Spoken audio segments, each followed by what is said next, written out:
All right, let's dive in. Today, we are going to break down a really dynamic way to bring one of history's most famous plays, Romeo and Juliet, to life in your classroom. We're talking about a lesson plan using readers' theater that'll get your high school students not just reading Shakespeare, but really feeling it. So here's the age-old question, right? It's the challenge every English teacher faces. How in the world do you make this 400-year-old language, with all its these and thous, feel as real and as urgent as a text message? Well, what if the answer isn't just about reading the words, but actually performing them? And that's where this amazing technique comes in, readers' theater. Seriously, it's a wonderfully simple way to turn your classroom into a stage and your students into performers. The best part?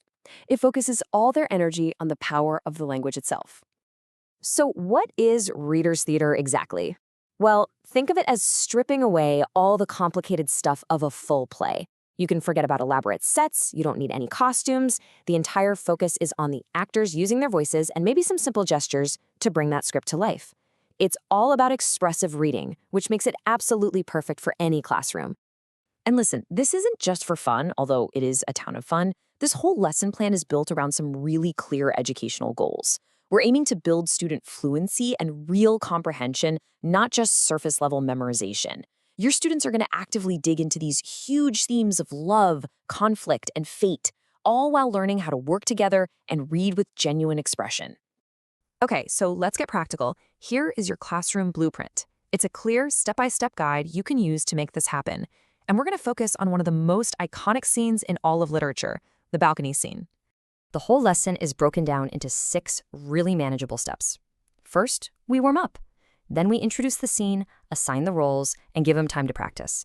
After that, it's performance time, and we wrap it all up with a super important reflection period. See? It's a nice, logical flow.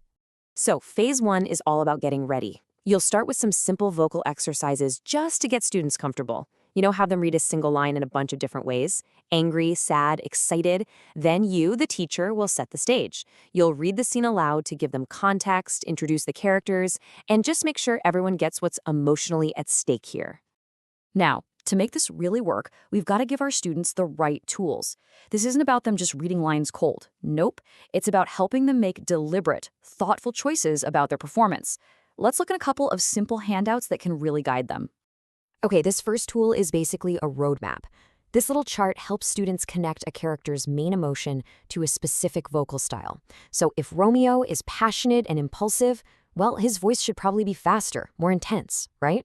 And if Juliet is more thoughtful and cautious, her delivery can be gentler, maybe a bit slower. It's a fantastic way to turn abstract ideas about a character into something they can actually do with their voice. And the second tool is all about getting hands-on with the script itself. We call it script annotation. This is where students physically mark up their scripts. They're underlining words they want to emphasize, circling punctuation to remind them to show emotion. They can even scribble little director's notes in the margins, like pause here or say this with a sigh. This simple act, it transforms them from just being passive readers into being active interpreters. So with these tools in hand, we move right into phase 2. This is where all that prep work really comes to life. Students get into their small groups, they start rehearsing, and they use their marked-up scripts and character guides to really shape their performances. And you can just hear Romeo's personality in his lines. I mean, listen to this quote. It just perfectly captures his passionate, almost reckless nature. He doesn't see walls as obstacles. He sees them as something to fly over to prove his love. There's an intensity here that students can really sink their teeth into. But then you get Juliet, and her lines create this perfect contrast. She's feeling the joy, for sure, but her thoughtfulness makes her pump the brakes. Too rash, too unadvised, too sudden. She's the anchor to his kite, And that tension, that's the heart of the whole scene. And Romeo, he just doubles down. He's like, forget caution, let's just revel in how intense this is. This line just nails that all-or-nothing feeling of a first love, which makes it so relatable for the students who are performing it. And again, here comes Juliet to provide that beautiful balance. She's worried that this love is a tempest, a storm. She wants something more than a flash flood. She wants a love that's going to last. By actually speaking these lines, students start to get these characters on a much, much deeper level. So after the groups have practiced, it's showtime. But here's the thing. The learning doesn't stop when the scene is over. In our final phase, the reflection, we make sure everything the students have just discovered really sticks. This last step, reflection, it's a two-part process.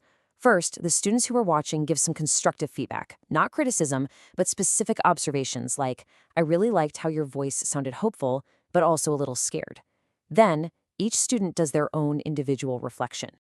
And we guide this with a few key questions. We ask them to think about their choices. How did you use your voice? But here's the most important one. What did you learn about the play's themes by performing it?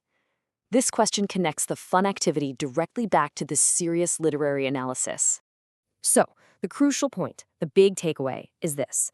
Reader's theater acts like a bridge. It transforms the totally passive act of just reading words on a page into an active, interpretive performance. Your students aren't just trying to figure out what Shakespeare meant, they are embodying it. And by doing that, they finally truly begin to understand it.